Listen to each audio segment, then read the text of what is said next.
Okay, good day everyone. Now we will be talking about your hyperparathyroidism. Okay, pag sinabi nating hyperparathyroid, okay, different siya sa hyperthyroidism. Okay, so ibig sabihin, parathyroid, not the thyroid gland itself. Okay, so pag sinabi natin again, hyper, it is what? Excessive secretion of your parathyroid hormone or your PTH or your parathormone resulting in what? Hypercalcemia, abnormal bone, kidney, and neuromuscular function. Okay. So ano ba kasi ang ginagawa ni parathyroid hormone natin? Okay? Remember, ina-activate niya yung osteoclast natin. Okay? So pag sinabi natin ina-activate niya yung osteoclast, okay? Nagkakaroon ng bone resorption. So, ibig sabihin, lumalabas yung calcium from your bones na pumupunta saan? Sa intravascular ninyo. Sumasama siya sa blood. Okay, so ibig bang sabihin, pwede bang dumami yung blood, yung calcium sa blood? Okay? Yes, okay? Dadami yung calcium sa blood mo, causing your hypercalcemia. Okay? Pangalawa, it activates your osteoblast. Okay? Sorry, this should not be activate. It should be inhibits. Okay? Inhibits. Sorry for that.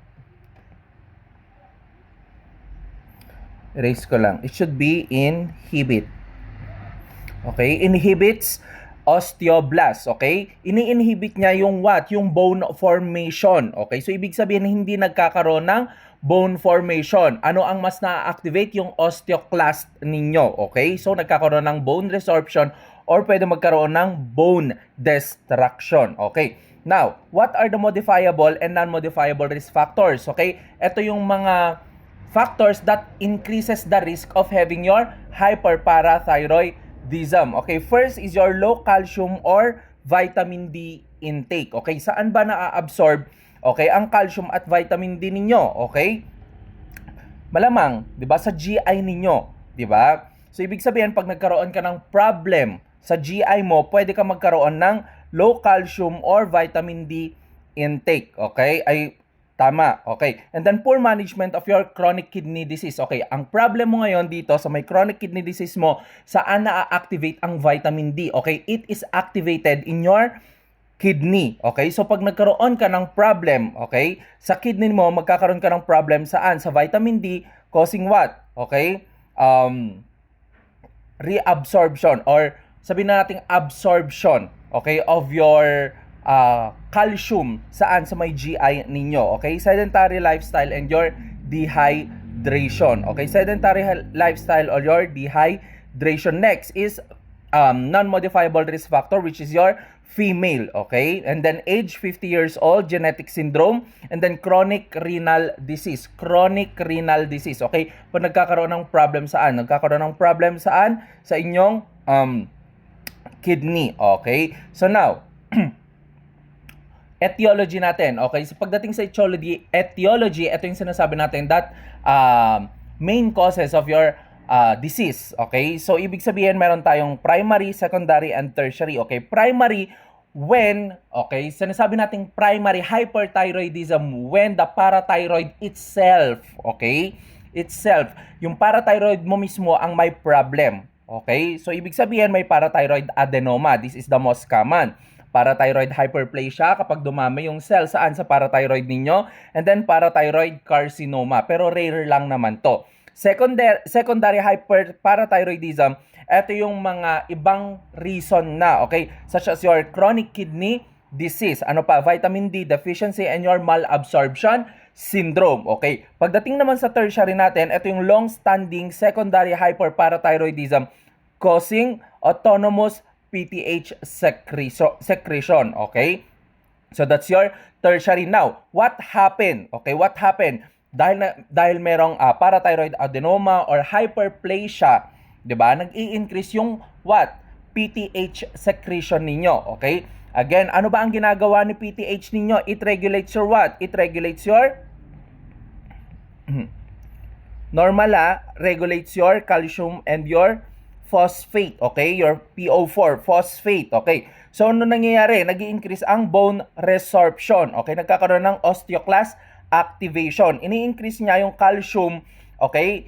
Release into the bloodstream, okay? So, yung calcium natin, okay, lumalabas sa bones, papuntang blood, okay? Papuntang blood, okay? So ngayon, kapag nawala ang calcium sa bone mo, okay, what will happen? Nagkakaroon ng decrease in what? Bone density, okay? Pwede maging porous yung what? Pwede maging porous yung bones ninyo, okay? So, sa blood naman, pag nag-increase yan, nagkakaroon ng increased serum calcium, okay? So, pwede magkaroon ng hypercalcemia, okay?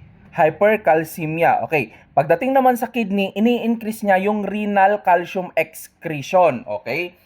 Tawag dito, pag sinabi natin increase renal calcium excretion, from the word excrete, nilalabas niya, okay? Nilalabas niya ngayon, okay? Pagdating sa kidney, okay? And then, dinedecrease niya ang phosphate, okay?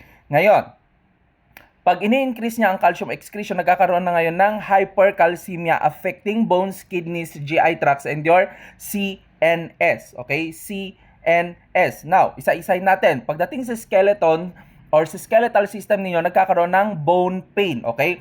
Or pathologic fracture or osteoporosis. Okay? Bakit? Remember, kasasabi ko sa inyo kanina, yung bones kasi ninyo, di ba, lumalabas yung calcium doon.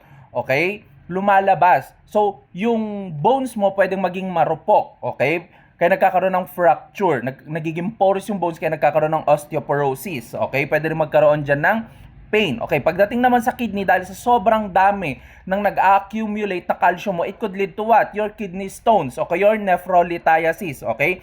Dahil gusto niyang i-extract yun, nagkakaroon ng polyuria at saka polydipsia, okay? And then, gastrointestinal, okay? Sa GI ninyo, pwede magkaroon niya ng anorexia, nausea and vomiting, constipation, peptic ulcer, and your pancreatitis, okay? Sa neuromuscular naman natin, yung muscle natin nagiging weak, okay? And then yung deep tendon reflex natin nagde-decrease, okay? Decrease ang tendon reflex, okay? Fatigue, nagkakaroon din yan. And then sa my cardiovascular system natin, tinatanong yan, nagkakaroon ng hypertension and then arrhythmias, okay? Especially shortened QT interval, okay? Pag sinabi natin shortened QT interval, normally this is your PQRST, okay? That's PQRST, okay? Pag sinabi natin QT interval from Q to your what? To your T, okay? Nagiging shortened daw. So, ibig sabihin kung ito yung normal, okay, mas dumidikit siya, okay? Mas nasa-shorten to yung interval ng Q at saka T nyo. Neuropsychiatric, pwede magkaroon ng depression, confusion, and your memory impairment.